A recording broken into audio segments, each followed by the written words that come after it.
ஆண்டவர்னு போய் இப்ப நடுரோட்டுக்கு வந்தாச்சு. இன்னும் அந்த ஆண்டவரே பிடிச்சிருந்தீங்கன்னா ஒரு ஓடு எடுத்துட்டு வீடு வீடா பிச்சை எடுக்க வேண்டியதுதான். அப்படி மாதிரி ஆயிட்டு நான்லாம் குடும்ப ஜபத்துக்கு வர மாட்டேன், என்னை விட்டுருங்க, நான் வர மாட்டேன்னு அவரு. எங்க அம்மா அப்பா குடும்பம் வந்த உடனே ஸ்ட்ரீட் லைட் எல்லாம் எரியுது. இப்போ அவங்களே சொல்றாங்க, நீங்க வந்த பிறகுதான் இந்த ஸ்ட்ரீட் லைட் எரியுது. ஏன்னா நாங்க ஸ்ட்ரீட்ல தான் படுக்க வேண்டியது இருக்கு. ரோட்ல பிளாட்ஃபார்ம்ல நாங்க படுக்கணும். உள்ள படுக்க முடியாது, பெரிச்சாலி மண்ணை நோண்டி நோண்டி அங்கங்க பள்ளம் பள்ளமா இருக்குது. ரொம்ப இதுவா இருக்கு. அதனால வந்து பார்த்துட்டு சரி என்ன பண்றது, ஆண்டவர் இப்படி கொண்டு வந்திருக்காரு, கொஞ்ச நாளைக்கு இருப்பேன்னு சொல்லுகிறாரு. பாத்தீங்கன்னா அங்க 60 ரூபாய் வாடகை அந்த வீடு. 60 ரூபாய் வாடகை. அப்போ அந்த டேனியல் சுந்தராஜ் கஷ்டம்னா என்ன தெரியும், பசினா என்ன தெரியும். ஆனா எங்க அம்மா என்ன சொல்லுவாங்க, நான் பின்னாடி 4 வீடு இருக்கு, நம்ம சோறு வடிக்கலன்னு நினைக்க கூடாது, அதனால சும்மா இருக்கிற சத்தையெல்லாம் எரிய விட்டுட்டு தண்ணியை கொதிக்க வச்சு பானையை சும்மா வடிய வச்சிருவாங்க. ஏன்னா சோறு வேக வச்சாங்க. சும்மா நாள் அம்மியை போட்டு 4 தட்டு தட்டுவாங்க. ஏமா தட்டுறீங்கன்னா, அப்பதான் நம்ம வீட்டுல குழம்பு செஞ்சோன்னு நினைச்சுக்குவாங்க பக்கத்துல. நம்ம ஆண்டவரை தேடுறோம், ஆண்டவர் பிள்ளைங்க ஒண்ணு இல்லாம பசியில பட்டினி இருக்கிறாங்கன்னு சொல்லக்கூடாது இல்லையா.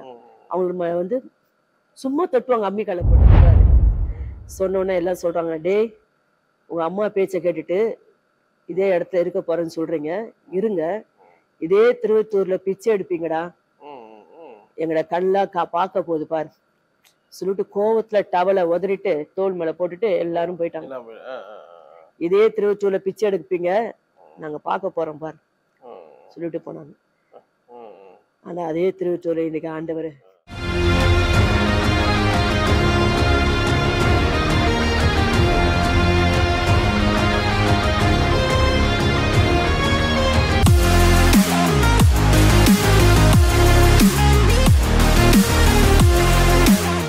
ஆண்டவர் பராமரிப்புன்னு சொன்னார்ல, எப்படி நடத்துறாரு பாப்போம் அப்படின்னு சொல்லிட்டு நின்றுட்டு இருக்கிறோம். அப்போ உங்க மனநிலை எப்படி? நாங்களே எங்களுக்கு சின்ன பிள்ளைங்க தானே, என்னடா இப்ப நிக்கிறான்.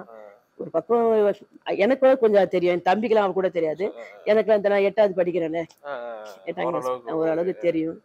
சரி என்ன பண்ணன்னு தெரியல, அப்படியே நிக்கிறோம், நாங்க யூனிஃபார்மோட நிக்கிறோம், எல்லாம் நிக்கிறோம். கொஞ்சம் ஒரு 1/2 hourல மாரநாதா சபைக்கு போற விசுவாசி அவங்க வந்து எங்க ஹோட்டலுக்கு எதிர் சந்தில ஒரு பாண்டியஸ்ன்னு ஒரு கடை வச்சு நடத்துறாங்க, மளிகை சாமான். எங்க ஹோட்டலுக்கு அங்க இருந்துதான் நாங்க மளிகை சாமான் எல்லாம் வாங்குவார் எங்க அப்பா. அவர் இந்து, சீனிவாசன் நாடார் அவர் பேரு, சீனிவாசன். அவர் இந்து. ஆனா அவர் என்ன பண்ண, ரட்சிக்கப்பட்டு மாரநாத சபைக்கு போயிட்டு இருக்கிறாரு. ஆனா அவர் எப்பவுமே எங்க அண்ணன் எல்லாம் போய் சாமான் வாங்கும் போது ஆண்டவரை பத்தி அடிக்கடி சொல்வாராம். போனாலும் கொஞ்சம் லேட்டா தான் அனுப்புவாரு, சீக்கிரம் அனுப்ப மாட்டாரு. ஆண்டவரை பத்தி பேசி ஏதோ வாங்க போனாலும். அப்ப எங்க அம்மா சொல்லுவாங்க, நீ அவர் கடைக்கு போனா லேட்டா தான் வருவ, அந்த மனுஷனும் சீக்கிரம் உனக்கு விட மாட்டாரு, ஆண்டவரை பத்தி சொன்னாரு அதை பத்தி சொன்னாருன்ட்டு லேட் பண்ணிட்டு வர, நீ அந்த கடைக்கு போவாத, வேற கடைக்காவது போய் வாங்கிட்டு வாம்பாங்க எங்க அம்மா. ஏன்னா ஹோட்டலுக்கு சாமான் வந்து வேலை நடக்கணுமேனு. ஆனா அவர் போன பொறுமையா அழகா ஆண்டவரை பத்தி சொல்லி எங்க அண்ணன்கிட்ட எல்லாம் பேசுவாராம், வந்து சொல்லுவாங்க. ஆனா பாருங்க, ஆண்டவர் இவர் வந்து இங்க இருக்கிறாரு, அவங்க மனைவி வந்து இதே கல்மட்டு பக்கத்துல வீடு, கல்மட்டு பக்கத்துல தான் வீடு. மனைவிக்கு ஆண்டவர் சொல்றாரா, மேரி விலாஸ் ஹோட்டல்காரங்க ரோட்ல நிக்கிறாங்க, நீ போய் அழைச்சு கொண்டு உங்க வீட்டுல வை, இங்க மனைவிட்ட சொல்றாரு. போனும் கிடையாது, தெரியாது. ஆனா இந்த அம்மா இதே எண்ணமாவே இருக்குது, என்னன்னு தெரியலன்ட்டு அவங்க இங்க இருந்து என்ன பண்றாங்க, அவங்க கணவர்கிட்ட போறாங்க. கணவர்கிட்ட போய் சொன்னோன்னு அவரு சொல்ற, எனக்கும் இதே மாதிரி என்ன இருந்துச்சு, மேரி விலாஸ் ஹோட்டல்காரங்க வெளியே நிக்கிறாங்க, நீ போய் பாரு, நீ போய் பாருன்னு சொல்றாரு. சொல்லியிருக்கிறாரு. நான் சரி இந்த வேலை முடிச்சுட்டு போறான்னு பார்த்தா மதியானம் ஒரு 12:30 1 மணி சாப்பாடு டைம் தான் நாங்க வந்தோம்ல. அப்ப 2 பேருமே வராங்க. வந்து பார்த்துட்டு அவங்க கையை பிடிச்சிட்டு, தயவு செய்து இதுக்கப்புறம் நீங்க நிக்கவே கூடாது, எங்க வீட்டுல வந்து தங்குங்க. 2 பேரும் கூப்பிடுறாங்க, வாங்க அக்கா. எங்க அப்பா இல்ல, எங்க அம்மாக்குன்னா 8 பிள்ளைங்களை வச்சு ஒரு வீட்டுல போய் எப்படி இருக்க முடியும், அதனால வேண்டான்றாங்க. இல்ல நீங்க கண்டிப்பா வரணும், ஆண்டவர் என்னோட பேசினாரு, அவரோடையும் பேசிருக்காருன்ட்டு 2 பேரும் வந்து எங்க அப்பா அம்மா கையை பிடிச்சிட்டு கண்டிப்பா வரணும்னு கூப்பிடுறாங்க. இதுக்கு மேல நாங்க ஒண்ணும் பண்ண முடியல, நீங்க இதெல்லாம் பத்தி கவலைப்படாதீங்க, நான் என்ன பண்ணணுமோ அதை பண்ணிடுறேன், நீங்க முதல்ல ரோட்ல நிக்காதீங்க, வீட்டுக்கு வாங்கன்னு. இங்க கல்மண்டபம் பக்கத்துலதான் அவங்க வீடு இருந்துச்சு. அந்த அவங்க வீட்டுல கொண்டு வந்து எங்களை எல்லாருமே 15 பேர் 8 பேரும், நாங்க வளர்த்த நாய் வேற அது கூட வந்துருச்சு. அப்ப என்ன பண்றதுன்னு, அப்போ உண்மையில ஆண்டவர் எங்களை நடத்தின விதம், நான் உன்னை பராமரிப்பேன்னு சொன்னார் இல்லையா அந்த வார்த்தை. அப்போ இங்க வந்திருக்கும் போது பாத்தீங்கன்னா, அவங்க எங்க அம்மாக்கெல்லாம் கஷ்டம், நம்ம ஹோட்டல்ல நாங்க நல்லா சாப்பிட்டு வளர்ந்தவங்க, ஆனா இப்ப வந்து இன்னொரு வீட்டுல வந்து நம்ம உட்காந்து கஷ்டமா இருக்கிறோமே. ஆனா அவங்க வந்து எங்களை ஒரு 15 நாள் வச்சு எங்களை நடத்தினாங்க. ஒரு நாள் 2 நாள் இல்ல. இத்தனைக்கும் அவங்க வந்து நம்ம கடைக்கு சாமான் வாங்க போய் தான் பழக்கம். வேற ஒண்ணும் சொந்த பந்தம் கிடையாது. சொந்த பந்தம் கூட ஒரு வார்த்தை என்ன ஆச்சு சிக்காச்சுன்னு யாருமே வந்து கேட்கல, விசாரிக்கல, ஒண்ணும் இல்ல. ஆனா அவங்க காலையில டிஃபன் சொன்னா இட்லி, பொங்கல், பூரி 3 வகை செய்வாங்க. எங்க அம்மா சொல்லுவாங்க, ஏதாவது ஒண்ணு மட்டும் செஞ்சு கொடுங்கம்மா. இல்ல பிள்ளைங்க எல்லாம் ஹோட்டல்ல நல்லா சாப்பிட்ட பிள்ளைங்க, அதுங்க வந்து துக்கப்படக்கூடாது. சரின்னு மத்தியானம் சாப்பாடு 15 நாள் எப்படி வச்சு கவனிச்சிருப்பாங்கன்னு பாத்தீங்கன்னா நல்ல சாப்பாடு நல்லா கவனிச்சாங்க. அந்த நேரத்துலதான் எங்க அம்மா எல்லாம் ஜெபம் பண்றாங்க. ஆண்டவரே, ஒரு குடும்பத்துக்கு நாங்க பாரமா இருக்கிறோமே, எங்களை வச்சு நீங்க என்ன செய்ய போறீங்க? ஆனா குடும்ப ஜெபம் விட மாட்டாங்க. காலைல குடும்ப ஜெபம், நைட்டு குடும்ப ஜெபம் எப்படியும் உட்கார வச்சிருவாங்க. இப்படி ஜெபம் பண்ணும்போது ஆண்டவர், எங்க பெரிய அண்ணன் ஒரு மாதிரி என்ன ஆயிட்டாரு, நீங்க ஆண்டவர் ஆண்டவர் போய் நடு ரோட்டுக்கு வந்தாச்சு. பெரிய அண்ணன் எனக்கு பெரிய அண்ணன் 3 அண்ணன் சொன்ன இல்லையா, பெரிய அண்ணன். அவர் மணலில ஊழியம் செய்யறாரு. அவர் இப்பதான் ஊழியம் செய்யறாரு. அப்போ வந்து ரட்சிக்கப்பட புதுசுல. அப்ப நீங்க ஆண்டவர் போய் இப்ப நடு ரோட்டுக்கு வந்தாச்சு. இன்னும் அந்த ஆண்டவரே பிடிச்சிருந்தீங்கன்னா ஒரு ஓடு எடுத்துட்டு வீடு வீடா பிச்சை எடுக்க வேண்டியதுதான். அப்படி மாதிரி ஆயிட்டு நான்லாம் குடும்ப ஜபத்துக்கு வரமாட்டேன், என்னை விட்டுருங்க, நான் வரமாட்டேன்னு அவரு. எங்க அம்மா அப்பாக்குன்னா, ஐயோ மூத்த மகனே இப்படி ஆயிட்டானே, அவன் இடறி போயிட்டானே, என்ன ஆண்டவர் இதை பத்தி என்ன பண்ண, ரொம்ப துக்கத்தோடு அவனும் போது ஆண்டவர் அப்போ ஜோம் ஆண்டவர் அம்மாவோட மூலமா கர்த்தர் பேசின வார்த்தை தான் எங்களை உருவாக்கிச்சு ஒவ்வொரு நேரத்துலயும். அப்போ ஆண்டவர் வந்து எங்க அண்ணனுக்கு ஆண்டவர் பேசுறாரு, நீ வந்து இப்போ வந்து ஆண்டவர் ஏன் இப்படி பண்ணிட்டாரு நீ கேக்குற, உன்னுடைய தாயின் வயிற்றுல இருந்து உனக்கு உருவான அவருடைய கதையெல்லாம் ஆண்டவர் கொஞ்சம் கொஞ்சமா சொல்ல ஆரம்பிச்ச உடனே அவருக்கு என்னன்னா அம்மாக்கே தெரியாது. அவரு வந்து அவர் எனக்கு அப்ப என்ன வயசுனா ஒரு 17-18 வயசு இருக்கும். எங்க அண்ணனுக்கு 17-19 வயசு இருக்கும்னு நினைக்கிறேன். அப்போ அம்மாக்கே சில காரியம் தெரியாது. ஆனா அம்மா இப்ப சொல்றாங்களா, அத நான் உன்னை இப்படி பாதுகாத்தேன், உனக்கு இவ்வளவு நீ இந்த வழியில நீ போன, நான் உன்னை பாதுகாத்தல, உன்னை சுமந்தல்ல அப்படி சொன்னோன்னு அவருக்கு ஒரு மாதிரி ஆயிப்போச்சு. சரி, நான் அதுக்கப்புறம் கொஞ்சம் குடும்ப ஜபத்துல வந்து உட்கார ஆரம்பிச்சாரு. அப்படியே ஒண்ணா இருந்துச்சு. அப்போ அப்படியே ஆண்டவர் அப்படியே ஜோம் பண்ண, ஆண்டவரே எங்களை எங்க கொண்டு போங்க சித்தமா இருக்கிறீங்களோ செய்யுங்கன்னு சொல்லிட்டு எங்க அப்பா அம்மா எல்லாரும் ஜோம் பண்றோம். அப்ப நாங்க எங்களை கூட்டு போனாங்களே அந்த ஃபேமிலி எங்க கூட உட்காந்து ஜோம் பண்றாங்க. அப்போ ஆண்டவர் சொல்றாரு, உங்களை இங்க இருந்து வடக்க நான் கொண்டு போறேன், திருவொற்றியூர் வடக்க கொண்டு போறேன். நீ அங்க போனீங்கன்னா 3 வீடு இருக்கும். 3 வீட்டுல முதல் வீடு பின்னாடி 3 வீடு இருக்கும். முதல் வீடு காலியா இருக்கும். அந்த வீட்டுலதான் நீங்க போய் இருக்கணும் சொல்றாரு எங்க அப்பாட்ட.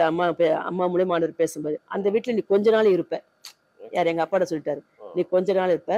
உன் மனைவி வந்து இந்த வீட்டை பார்த்துட்டு நான் இருக்க மாட்டேன், அதெல்லாம் முடியாதுன்னு சொல்லுவா. ஆனா நீ சொல்லு, கொஞ்ச நாள் தான் ஆண்டவர் நம்மளுக்கு இருப்பேன்னு சொல்லியிருக்கிறாரு, அதுக்கப்புறம் ஆண்டவர் நம்ம வேற இடத்துக்கு கூட்டு போவார்னு சொல்லு. 3வது வீட்டுல என் மகன் இருக்கிறான். அங்க யாருன்னா பாஸ்டர் டேனியல் சுந்தரராஜன் சொல்லிட்டு மானவதா சபையில ஊழியம் செஞ்ச ஒரு பாஸ்டர் அங்க இருக்கிறாரு. ஆனா அது அம்மாவுக்கும் தெரியாது, யாருக்கும் தெரியாது. ஆனா கரெக்டா இடத்த சொல்லி 3வது வீட்டுல என்னுடைய மகன் இருக்கிறான், முதல் வீடு காலியா இருக்கு, அந்த வீட்டுலதான் நீங்க இருக்கணும். அந்த வீட்டை பாத்தீங்கன்னா இதுல எப்படி இருக்க முடியும்னு சொல்லுவா உன் மனைவி, ஆனா நீ அதுலதான் இருக்கணும், நீ கொஞ்ச நாள் இருப்ப. அவ்வளவுதான். இப்படி சொன்ன ஆண்டவர் பேச அவங்களுக்கு தெரியாது. ஆண்டவர் இப்படி பேசிட்ட உடனே உட்கார்ந்து எல்லாரும் கலந்து ஆலோசிக்கிறாங்க. அப்போ அந்த நான் சொன்னேன் இல்லையா, அவங்களை கூட்டு போய் வச்சிருந்தாங்க சீனிவாசன் நடந்தாங்க, 2 பேரும் பேசிக்கிறாங்க. திருவொற்றியூர்னா இப்ப வந்து அவங்களுக்கு மாரநாதா தானே அவங்க. அதனால மாரநாதல இருந்து ஒருத்தர் பாஸ்டர் ஊழியம் செய்யறாரு, டேனியல் சுந்தராஜ், அவர் திருவொற்றியூர் தான் இருக்கிறாரு. அவர்கிட்ட வேணா நம்ம என்ன செய்யலாம், போய் கேட்போங்க ஏதோ வீடு இருக்கான்னு அப்படின்னு சொல்லி பேசிட்டு போறாங்க. போனா அம்மா மூலமா ஆண்டவர் என்ன பேசினாரோ அதே போல முதல் வீடு காலியா இருக்கு, அவர் 3வது வீட்டுல வாடகை இருக்கிறாரு. வெலன்சிட்டி ஹைஸ்கூல் எதிர்க்க அந்த வீடு வரும், சண்முகபுராயம் தெருன்னு நினைக்கிறேன், சண்முகபுரம் ஏதோ ஒரு ஞாபகம் இல்லை. அந்த கரெக்டா அவங்க கூட்டு போறாங்க. அங்க 3வது வீட்டுல அவர் இருக்கிறாரு. முதல் வீடு காலியா இருக்கு. முதல் வீடுனா கூரெல்லாம் பிஞ்சு, அந்த வீடெல்லாம் பாத்தீங்கன்னா மண்ணெல்லாம் தோண்டி பெரிய பெரிய பெருச்சாலி எல்லாம், வீடு குடியிருக்கிற மாதிரி வீடு இல்லை, ஆனா அந்த வீட்டுல தான் இருக்கணும் ஆண்டவர் சொல்லிட்டாரு. சரி, எங்க அப்பா அம்மா எல்லாம் பெருச்சாலி இருக்கு, ரோடு ஓரமே பக்கத்துல கீரை தோட்டம், பொது கழிப்பிடம் பக்கத்துல கீரை தோட்டம் ரோட்லயே இருக்கு. அப்ப எப்படி இருக்கும் வீடு, குடிசை வீடு. ஆனா இந்த வீட்டுலதான் இருக்கணும். சரின்னு சொன்னோடனே சரி பார்த்தோன்னே எங்க அம்மா என்ன சொன்னாங்க? அம்மாக்கு இருக்க பிடிக்கல. 2 பொம்பளை பிள்ளைங்களை வச்சிருக்கிறோம். சரி. நம்ம எப்படி இங்க இருக்க முடியும்? ஒரு கதவு கிடையாது, ஒரு இது கிடையாது. எப்படி இருக்க முடியும்னு. அப்போ அப்பா சொல்லிட்டாரு, இல்லம்மா ஆண்டவர் இதுதான் சொன்னாரு. இதுல கொஞ்ச நாள் நீ இருப்பேன்னு சொல்லியிருக்கிறாரு. கொஞ்ச நாள் ஆண்டவர் வச்சிருப்பாரு. அடுத்து நம்ம எப்படி ஆண்டவர் கொண்டு போறாரோ கொண்டு போட்டோம். நீ சும்மா இரு, ஆண்டவர் இங்கதான் இருக்க சொல்லு. 3வது வீட்டுல என் மகன் இருக்கிறான்னு சொன்னார்ல, அதே மாதிரி ஆண்டவரே ஒரு ஊழியக்காரர் அங்க வச்சிருக்கிறாரு.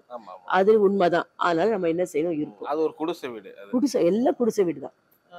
நாங்க முன்னாடி வீடும் குடிசை வீடு, பின்னாடி 3 வீடும் குடிசை வீடு. உள்ள ஒரு இது மட்டும் சும்மா அந்த இது மட்டும் இருக்கும், ரூம் மட்டும். ஆமா, ஒரு ஹால் இருக்கும், சின்ன ஒரு வராண்டால ஒரு கிச்சனு சும்மா ஓப்பனா இருக்கும். படுக்கணும்னா அங்க வெளியே பிளாட்ஃபார்ம்ல தான் படுக்கணும். அதான் நான் சொன்னேன், பிளாட்ஃபார்ம்ல படுத்த ஆள் நாங்கெல்லாம். ஆமா. அப்புறம் அந்த வீட்டுக்கு சரின்ட்டு என்ன பண்ணாங்க, ஆண்டவர் பேசிட்டாருமா, அதனால அவங்க 2 பேரும் தான் வந்து எங்களை ஜெபம் பண்ணி அந்த இடத்துல விட்டுட்டு. ஆனா அந்த வீட்டுக்கு விட போறப்போ ஸ்ட்ரீட் லைட்டு கிட்டத்தட்ட எத்தனையோ வருஷமா பெட்டிஷன் போட்டு எரியவே இல்லையா. நாங்க போய் இறங்குறோம், ஸ்ட்ரீட் லைட் எரியுது. அப்ப சொல்றாங்க, எத்தனை நாளா ஸ்ட்ரீட் லைட்டுக்காக நம்ம எவ்வளவோ யாராரோ பார்த்து எழுதி கொடுத்தோம், ஒண்ணுமே இல்லை.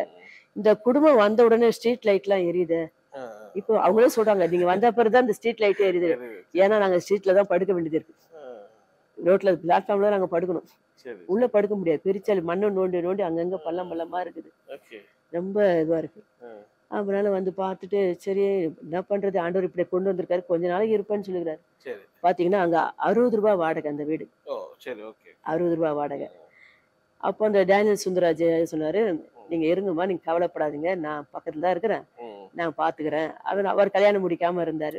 நல்ல ரொம்ப ஹெல்ப்பா இருந்தாரு. அவர் சபை பக்கத்திலே இருந்துச்சு. நாங்க காலையில பிரசவாகத்துக்கு போனாலும் மாலையில அங்க போவோம். ஆமா.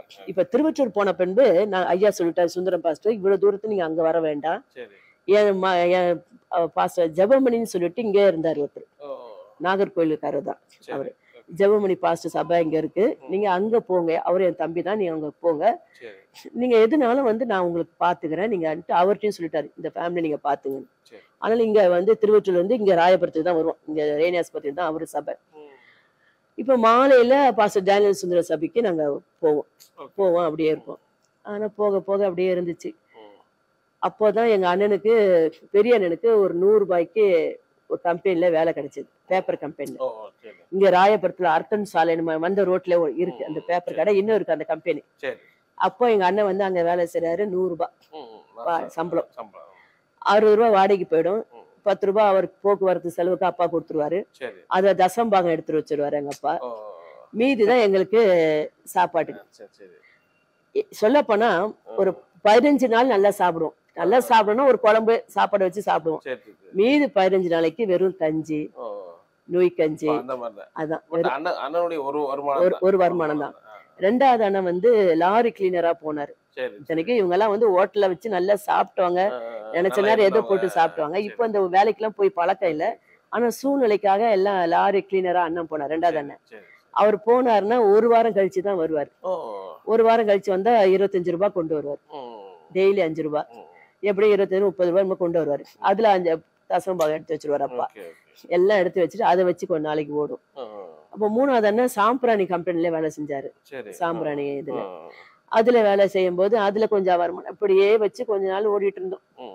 ஆனா ரொம்ப வறுமை தரித்திரம். நாங்க இங்க வந்து 8வது படிச்சு முடிச்சுட்டு 9வதுக்கு நான் இப்ப ஜூன் மாசம் தான் 74ல 79ல நாங்க போறோம். இதுக்கு இடையில 72ல இருந்து 78 வரைக்கும் இங்கதான் நாங்க ஃபுல்லா இருந்துட்டு 79 தான் திருவச்சூருக்கு போறோம்.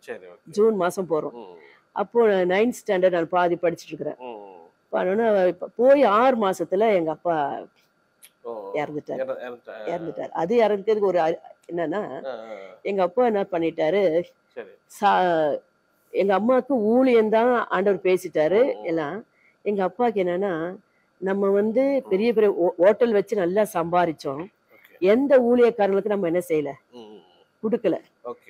அதனால இப்போ நம்ம வந்து நல்ல ஒரு ஹோட்டல் வச்சு நடத்தி இனி நம்ம ஊழியக்காரங்களுக்கு உதவி செய்யணும், என்ன வந்துருச்சு. ஆனா அந்த திருவச்சூர் போன உடனே என்ன, நாங்க போன வீட்டுல 2வது வீட்டுல ஒரு பிள்ளை சப்பானியா இருந்துச்சு. அந்த பிள்ளை என்ன ஆயிடுச்சுன்னா, வீட்டுல விட்டுட்டு அவங்க நாங்க குடும்பம் ஜெபம் பண்ணும்போது கூட வந்து உட்காருவாங்க, வந்து ஜெபம் பண்ணுவாங்க, எல்லாம் பண்ணுவாங்க. ஆனா அம்மா அப்பா தான் ஃபர்ஸ்ட் திருவொற்றியூர்ல நடந்த அற்புதம் அதுதான். எங்க அம்மா மூலியமா எங்களோட மூலியமா அந்த ஜெபத்துல அந்த நடக்க முடியாத அந்த பிள்ளை நடக்க ஆரம்பிச்சிருச்சு. நடக்க முடிஞ்சு சப்பானியா இருந்த பிள்ளை சுவரை பிடிச்சு நடக்க ஆரம்பிச்சிருச்சு. அவங்க பாட்டி வந்து திருவொற்றியூர் மார்க்கெட்டுக்கு போயிட்டு ஒரு நாள் வராங்க, பிள்ளை வீட்டுல இல்ல. வீடெல்லாம் தேடுறாங்க, பக்கத்துல தேடுறாங்க, பார்த்தா அது அடுத்த தெருவுல போய் நிக்குது. சோறை பிடிச்சுக்கிட்டே அங்க போயிடுச்சு. உடனே அவங்களுக்கு என்னன்னா என் பிள்ளை காணுங்கும் போது அப்ப அவங்க ரொம்ப சந்தோஷம். என் பிள்ளை நடக்காம சப்பானியா இருந்தது, இப்ப இவங்க வந்து ஜெபம் பண்ண ஆரம்பிச்சாங்க, என் பிள்ளை நடக்க ஆரம்பிச்சிச்சு. அந்த அம்மா என்ன பண்ணிட்டாங்க, திருவொற்றியூர் மார்க்கெட் எல்லாம் சொல்ல ஆரம்பிச்சிட்டாங்க. சொல்ல ஆரம்பிச்சோன்னே திருவொற்றியூர்ல இருந்து செவ்வாய்க்கிழமை வெள்ளிக்கிழமை எந்த நினைச்ச நேரம் வந்து அம்மாட்ட வந்து ஜெபம் பண்ணிட்டு போவாங்க. அப்படி ஒரு கூட்டம் வந்துட்டு இருந்துச்சு.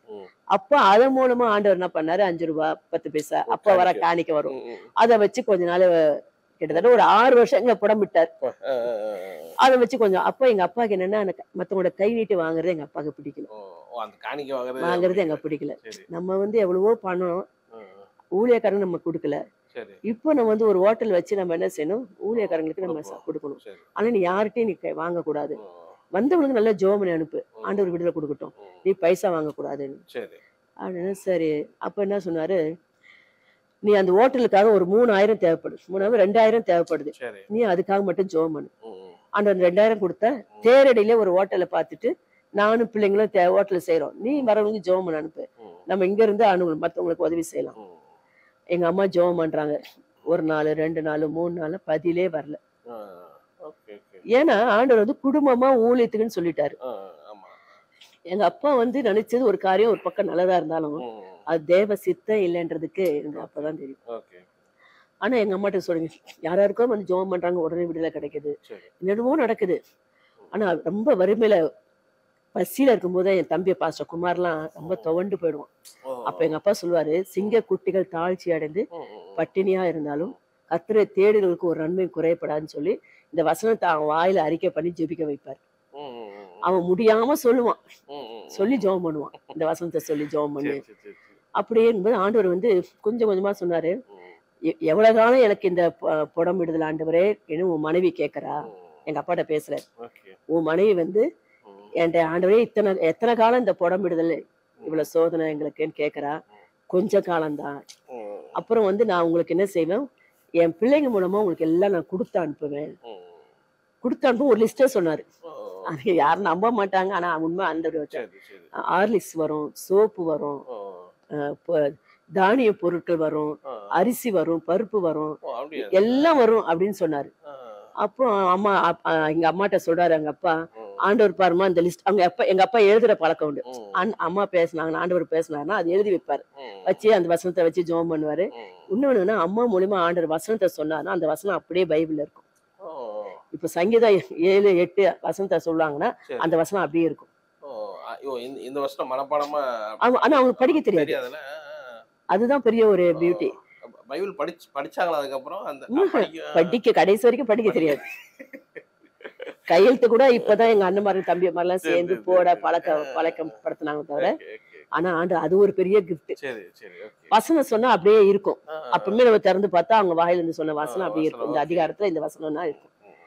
எங்க அப்பா அதெல்லாம் எழுதி பழக்கனால அந்த இது மாதிரி லிஸ்ட் எல்லாம் கொடுத்துருக்காருமா, கொஞ்ச காலம் தானே இந்த புடமிடுதல், நம்மள புடமிட்டானா ஆண்டவரு, என்ன இனி புடமிட மாட்டேன்னு சொல்லிட்டாரு அப்படின்னு சொன்னோன்னே அப்படியான்னு சொல்லிடுங்க. ஆனா ஆண்டவர் இப்படி நடத்துறாரு, ஒவ்வொருத்தரும் வந்து கொடுக்குறாங்க, காணிக்க வருது, எல்லாம் பண்ணுது. அதே நேரத்துல சொன்ன மாதிரி பருப்பு, காய்கறி, போன்விட்டா, அப்ப இதெல்லாம் வந்து எல்லாம் வருது. இப்போ போராடி சொன்னனால எங்க அம்மா என்ன பண்ணாங்க, ஆண்டவர்கிட்ட ஜெபிக்க ஆரம்பிச்சிட்டாங்க. ஆண்டவரே அவருக்கு 2000 நீங்க கொடுத்துருங்க. ஆனா ஆண்டவர் பதிலே கொடுக்கல. எங்க அப்பா கேப்பாரு, எல்லாருக்கும் பதில் கிடைக்குது, அவர் சொன்னதெல்லாம் நிறைவேறிச்சு, நான் 2000 கேட்கறத ஏன் நீங்க ஆண்டவர் எனக்கு பதில் கொடுக்கல, நீ எனக்கு கேட்டு எனக்கு பதில் சொல்லு அப்படின்னு ஒரு பிடிவாதமே எங்க அம்மாவை கொஞ்சம் ப்ரெஷர் பண்ணுவாங்க.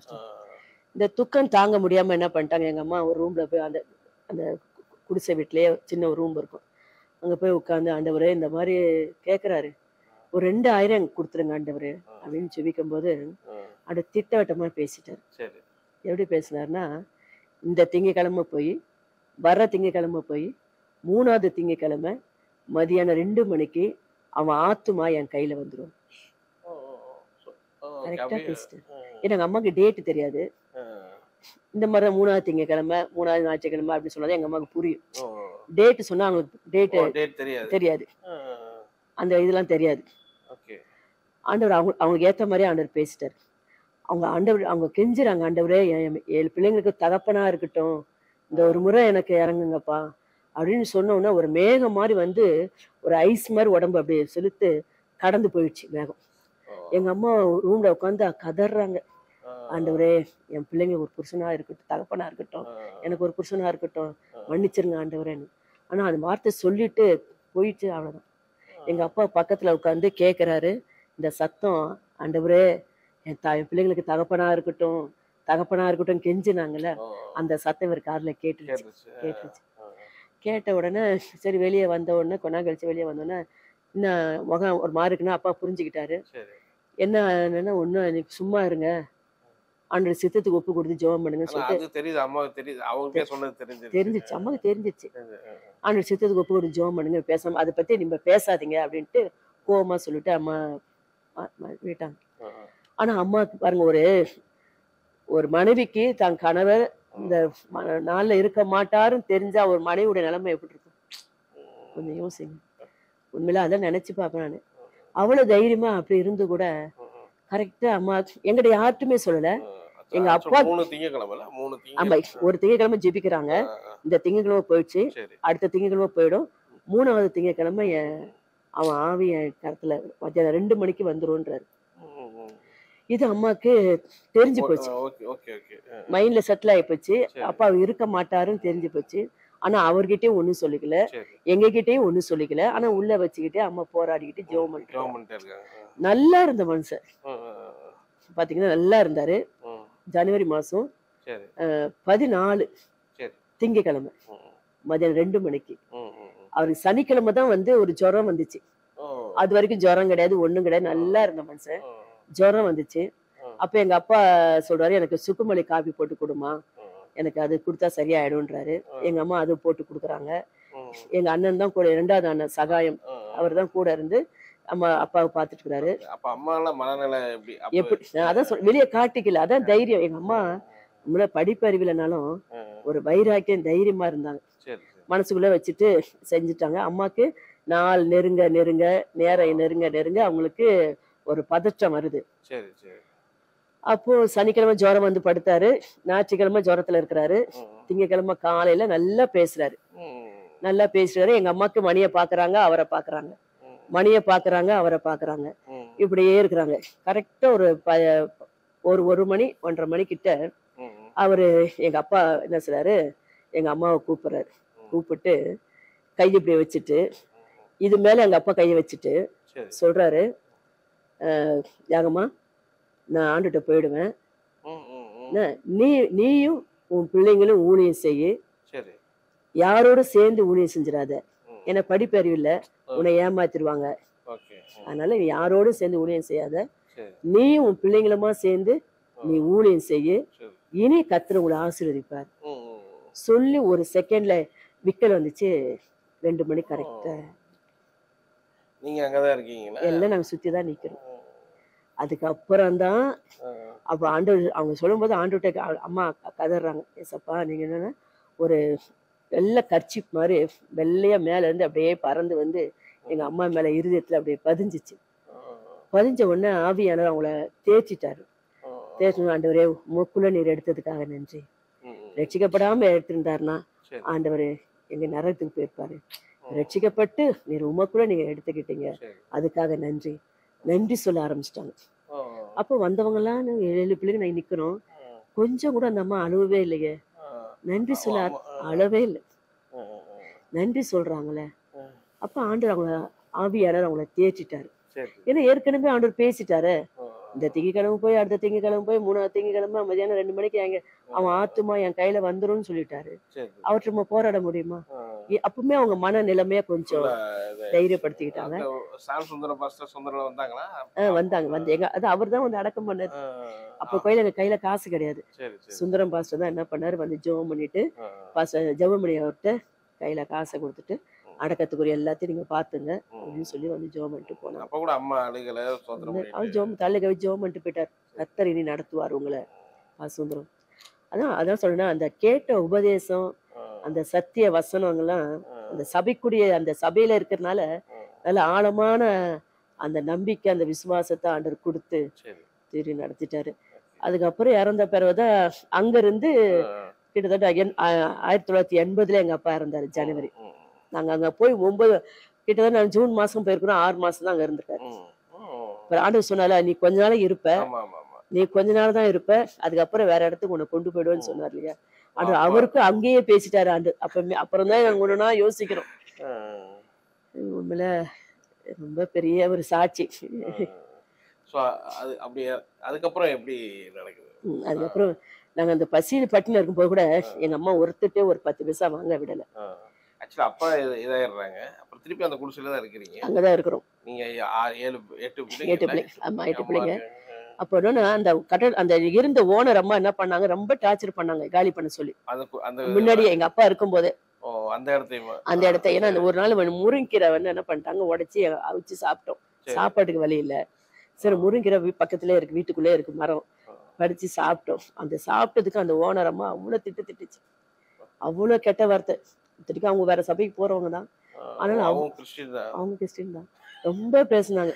அந்த வார்த்தையெல்லாம் கேட்டுட்டு எங்க அப்பா, சரி ஏமா அதை நீ சாப்பிட்ட, எங்களுக்குதான் அவிச்சு கொடுத்தாங்க. வெண்ணில வெறும் தண்ணி வச்சு அவிச்சு உப்பு போட்டு அவிச்சு கொடுத்துருவாங்க. கிட்டத்தட்ட 6 வருஷத்துக்கு எங்களை சரியா ஒரு நல்ல புடமிட்டார். கஷ்டம்னா என்னன்னு தெரியும், பசினா என்ன தெரியும். ஆனா எங்க அம்மா என்ன சொல்லுவாங்க, நான் பின்னாடி 4 வீடு இருக்கு, நம்ம சோறு வடிக்கலன்னு நினைக்க கூடாது, அதனால சும்மா இருக்கிற சத்தையெல்லாம் எரிய விட்டுட்டு தண்ணியை கொதிக்க வச்சு பானையை சும்மா வடிய வச்சிருவாங்க. ஏன்னா சோறு வேக வச்சாங்க. சும்மா நாள் அம்மியை போட்டு 4 தட்டு தட்டுவாங்க. ஏமா தட்டுறீங்கன்னா, அப்பதான் நம்ம வீட்டுல குழம்பு செஞ்சோன்னு நினைச்சுக்குவாங்க பக்கத்துல.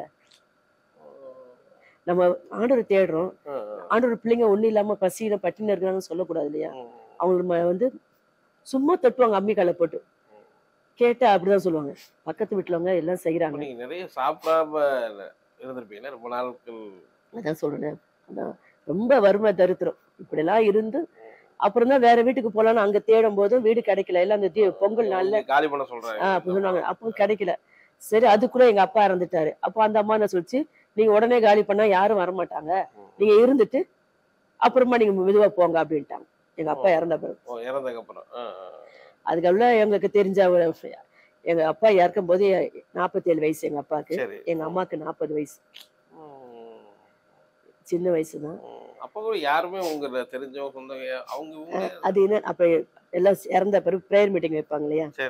பிரேயர் மீட்டிங் வைக்கும்போது எங்க அம்மாவுடைய தூரத்து சொந்தம் அவங்க இது மதுரை வாயில தான் இருக்கிறாரு. மதுரை வாயில இருக்கிறாரு, மளிகை கடை வச்சிருக்கிறாரு. அந்த மாதிரி எங்க அப்பா கூட பிறந்த தம்பிங்க 2-3 பேர் வந்தாங்க, 2 பேர் வந்தாங்க.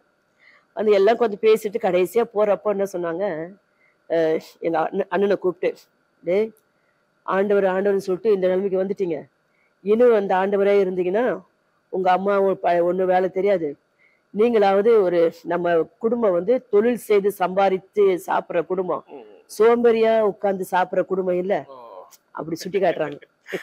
அதனால வாங்க, ஒருத்தனை விறகு கடை வச்சு தரேன், ஒருத்தனுக்கு மளிகை கடை வச்சு தரேன், ஒருத்தனுக்கு இந்த கடை. அப்பதான் உங்க தங்கச்சிங்கள நீங்க நல்ல இடத்துக்கு திருமணம் முடிச்சு கொடுக்க முடியும். இல்ல நம்ம ஜாதியில நிறைய நகை பவுன் கணக்குல நகை போடுவோம், அவள் நமக்கு இல்ல. அதனால நீங்க அம்மாட்ட கேட்டுட்டு கிளம்புற வழிய பாருங்க அப்படின்னு சொல்லி கேக்குறாங்க. பிரேயர் மீட்டிங் எல்லாம் முடிச்சுட்டு அப்போ எங்க அண்ணன் எங்க அம்மாட்ட கேக்குறாப்புல, இந்த மாதிரி சொல்றாங்கம்மா, எப்படி நீங்க குடும்பம் நடத்துவீங்க, எப்படி இருப்பீங்க, எல்லாரும் ஒருத்தர் நாங்க கூட்டுக்கிறோம், அவங்க கூட வச்சு நம்மள பாத்துக்கிறேன்றாங்க, என்ன சொல்றீங்க? அப்ப எங்க அம்மா சொன்னாங்க, நான் ஜெபம் பண்றேன்ப்பா, ஆண்டவர் என்ன சொல்றாரோ நான் உனக்கு சொல்றேன் சொல்லிட்டு அனுப்பிச்சுட்டாங்க.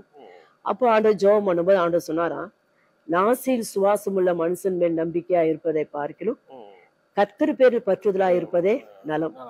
இந்த வசனம் அவங்களுக்கு தெரியாது.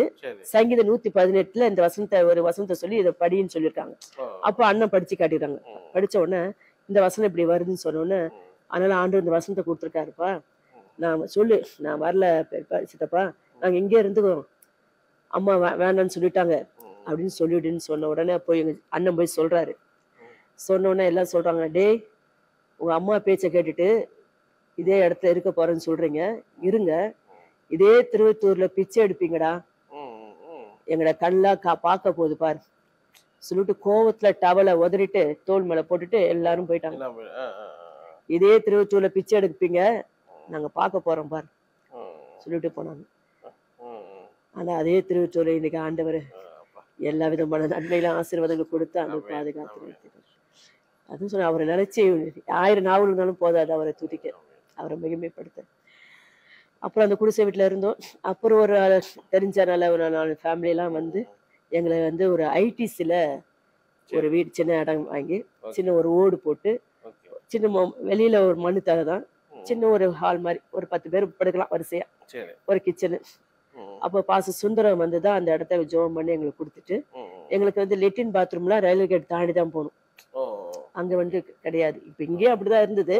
ஆனா அங்க உள்ள வந்து சும்மா தண்ணி மட்டும் கொஞ்சம் வசதிக்கு பண்ணி கொடுத்தாங்க. அப்போ லெட்டின் பாத்ரூம்லாம் அங்க போகணும். அப்போ ஒரு அது யார் பண்ணி கொடுத்தாரு அந்த வீடு வந்து? அதே அந்த ஜபத்துக்குலாம் வந்தாங்க இல்லையா, அவங்களே பார்த்துட்டு என்ன பண்ணாங்க, எல்லாரும் கொஞ்சம் கொஞ்சம் போட்டு அவங்களே ஒரு இடம் அப்ப வந்து ஆமா அதை கொடுத்து அவர் ஒருத்தர் வந்து ஆண்டவருக்காக நான் கொடுக்குறேன்னு அந்த இடத்துல கொஞ்ச நாளே நடக்குதா இறந்து? ஆமா ஒரு 6 மாசத்துல ஒரு வருஷத்துக்குள்ள நடந்துருச்சு. சரின்னு சொல்லிட்டு நாங்க என்ன பண்ணோம், இங்க வந்து சுந்தரம் தான் ஜெபம் பண்ணி வச்சாரு. அப்போ பார்த்துட்டு அவர் என்ன சொன்னாரு, நான் பக்கத்துல ஒரு ஏசியை வந்து சபை அங்க எதுவுமே கிடையாது. அப்ப எங்க அம்மா சொன்னாங்க, செவ்வாய்க்கிழமை வெள்ளிக்கிழமை இங்க ஜெபம் நடக்குதுறையா, ஆனா வரவங்கள ஜபத்துக்கு சர்ச்சுக்கு போறதுக்கு இங்க இருந்து பசவாக்க கூப்பிட்டு வந்தா முடியாது, வர முடியாது. இங்க பக்கத்துல ஒரு ஏசியா இருந்தா நல்லா இருக்கும் நீங்க அம்மா சொல்றாங்க. அப்போ அவர் சொல்றாரு, சரிம்மா இடம் பாருங்க நம்ம வாங்கலான்னு. அப்போதான் சொன்னாரு, நாங்க இருக்கிற பக்கத்துல 2 கிரவுண்டு கிடக்குதுப்பா, இருக்கையா வந்து பாருங்க. அப்புறம் அவர் வந்து பார்த்துட்டு ஏசி இப்பவும் நடக்குதுங்க. எங்களுக்காகவே என்ன பண்ணாரு, அந்த இடத்துல ஒரு பாத்ரூம் வசதியை ரெடி பண்ணி கொடுத்தாரு பாஸ்டர் சுந்தரம். நீங்க பிள்ளைங்க ரயில்வே கேட்டுக்கு போக வேண்டாம், இந்த சர்ச்சை தண்ணி பாத்ரூம் வசதி இங்க யூஸ் பண்ணிக்கங்கன்ட்டு எங்களுக்காகவே எடுத்து பண்ணி கொடுத்தாரு. அப்படிலாம் ஆண்டவர் எல்லாரோட கண்ணு தயவு கிடைச்சு. அப்ப அங்க இருக்கும்போதுதான் எனக்கு 85ல எனக்கு கல்யாணம் ஆச்சு. அந்த ஐடிசி வீட்டுல இருக்கும்போதுதான் எல்லாரும் அங்கதான் இருந்தோம். எல்லாரும் ஒரே ஒரு ஹால்ல படுத்துக்குவோம். 10 பேரும் ஒரே 8 பேரு எங்க அம்மாவுடைய தாத்தா பாட்டி அப்புறம் கூட வந்துட்டாங்க. எங்களுக்கு அப்ப இல்லன்னு சொல்லுனா, அப்புறம் டெத்துக்கு யாரும் வரல, சிக்கா இருக்கும்போது யாரும் வரல. ஏன்னா மாதா தாயை விட்டுட்டு தாலியார் தான் கூட்டத்துக்கு போயிட்டாங்கல்ல, அந்த கோவத்துல இருந்தாங்க. அதனால எங்க தாத்தா எங்க சித்திக்கு லெட்டர் போடுவாரு, உன் பிள்ளைங்கள அவங்க பிள்ளைங்களோட சேர விடாத, அப்படியே நீ சேர விட்டு இருந்தனா சர்ச்சில போய் பாவ சங்கீர்த்தனம் பண்ணி நற்கணும் உட்கொள்ள சொல்லு அப்படின்னு லெட்டர் எல்லாம் போட்டு அனுப்பிச்சிருந்தாங்க. அதனால யாரும் வரல. ஆனா அதுக்கப்புறம் கேள்விப்பட்ட ஆண்டவர் வந்து கடைசியில எல்லாருமே ரட்சிக்கப்பட்டாங்க. அப்பாவிலும் ரட்சிக்கப்பட்டாங்க, அம்மாவிலும் ரட்சிக்கப்பட்டு இன்னைக்கு எல்லாரும் ஊழியும். அது இவ்வளவு பெரிய 85லதான் உங்களுக்கு மேரேஜ் நடக்குது. இதுக்கு நடுவுல அம்மாவுடைய இது அதை கேட்க விரும்புறேன். என் அம்மாவுடைய இது அவங்க வந்து எப்ப ஞானஸ்தானம் எடுக்கிறாங்க, எப்போ அவங்க வந்து ஒயிட்லாம் சாரி அந்த நகை கலட்டுறது அதெல்லாம் எப்போ ஆரம்பிச்சு? அம்மா எப்படின்னா 72 73 கஷ்டம் தான். 74ல சபைக்கு சாமி விளைய போனோம். 75 தான் சபைக்கு போக ஆரம்பிச்சோம். சபைக்கு போக ஆரம்பிச்சிருக்கும் போது அப்படியே பாஸ்டர் சுந்தரம் அவங்க எல்லாம் பார்த்து பேசுவாங்க கொள்வாங்க, ஞானஸ்தானம் எடுக்கணும்யா அப்படின்னு கேட்டிருக்காங்க. அப்ப ஆனா நல்ல சாரி நகை போட்டிருப்பாங்களா? ஆமா நகை போட்டிருந்தாங்க, மூக்குத்தி போட்டிருந்தாங்க. என்ன சொல்ல போனா மூக்குத்தி. அம்மாக்கு வந்து பூ போட்டு இல்லாம இருக்க மாட்டாங்க, நல்ல அதாவது.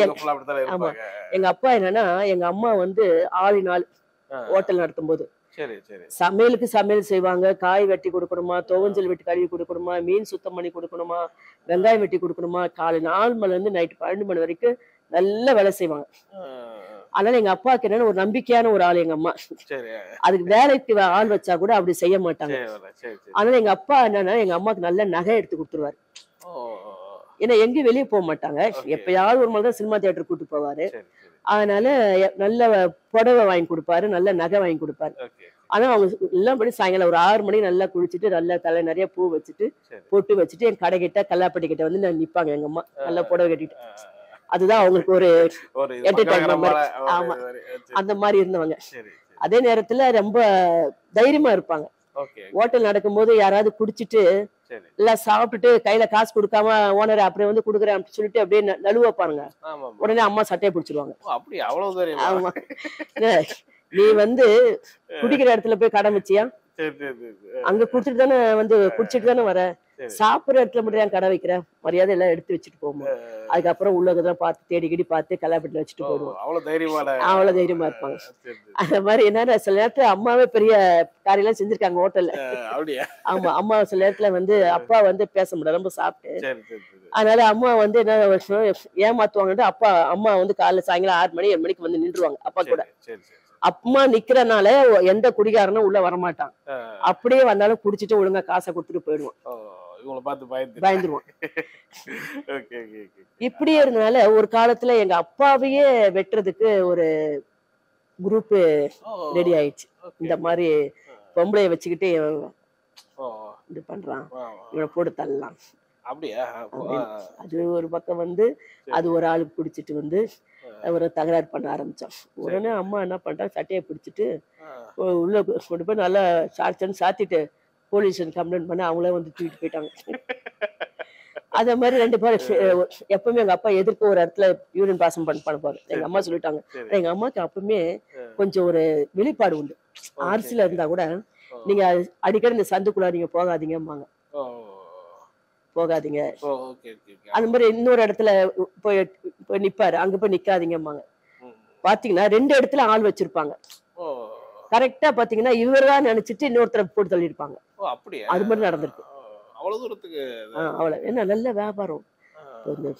ராயபுரத்துல ஃபர்ஸ்ட் ஹோட்டல் வச்சது எங்க அப்பா தான், ஜிஏ ரோட்ல.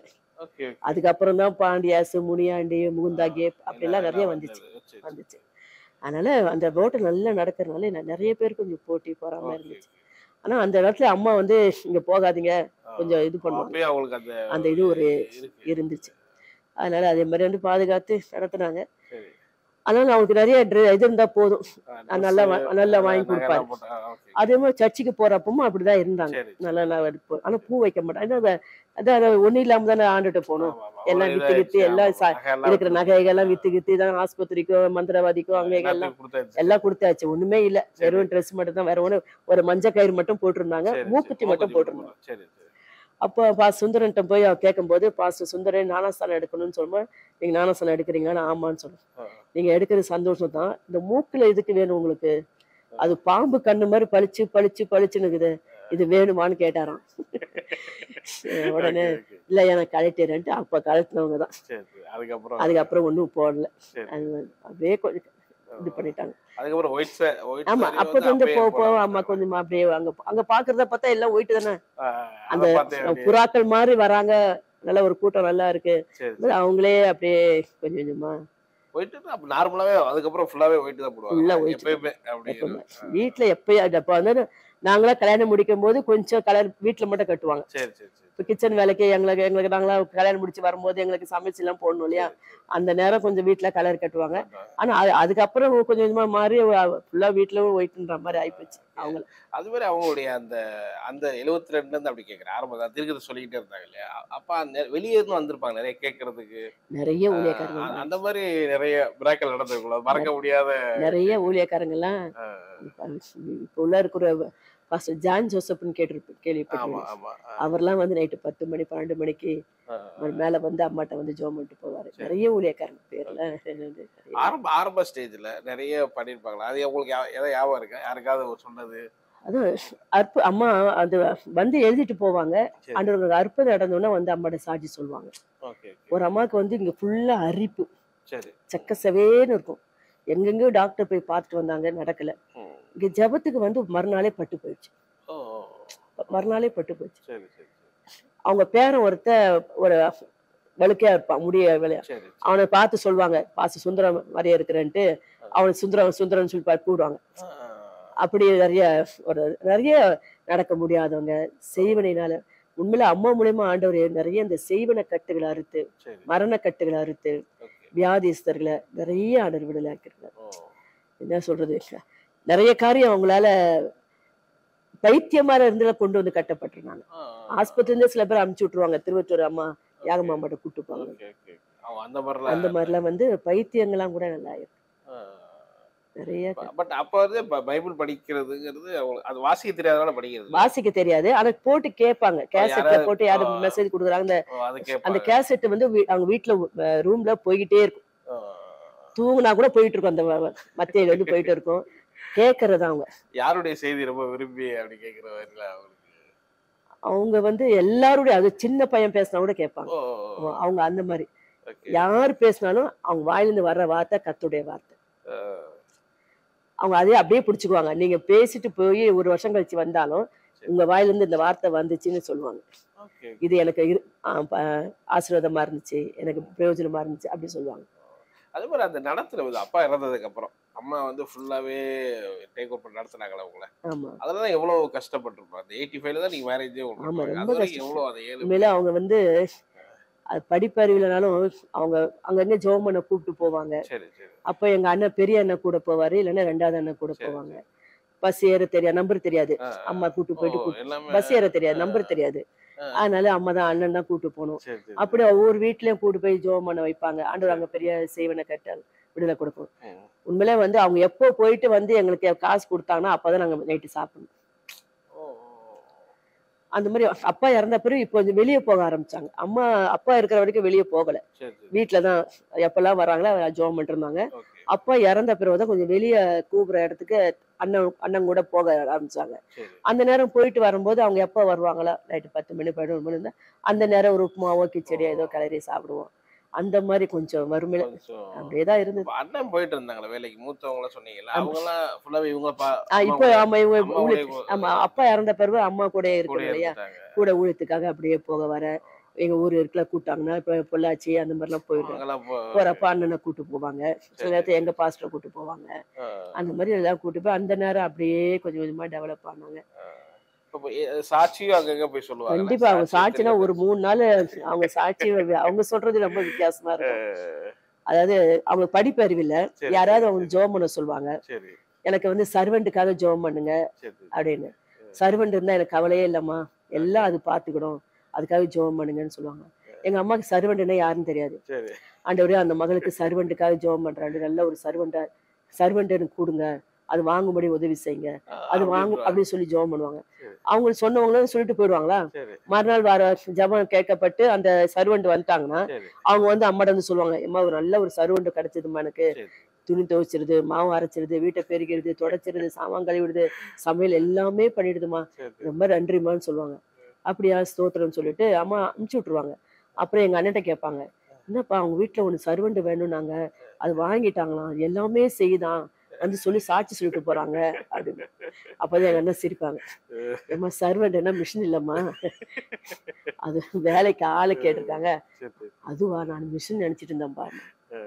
அந்த அளவுக்கு அவங்களுக்கு இந்த மாதிரி நிறைய கரை அந்த மாதிரி அவங்க ஒவ்வொன்றா அப்படி பண்ணிட்டு இருக்கும்போது 85 உங்களுடைய லைஃப்ல எப்படி ஸ்பிரிச்சுவலா நீங்க இதா இருக்கீங்க? இப்ப நான் நீங்க வந்து அப்பாவுடைய இதுக்கப்புறம் ஆமா சொல்லுங்க. இப்ப எனக்கு வந்து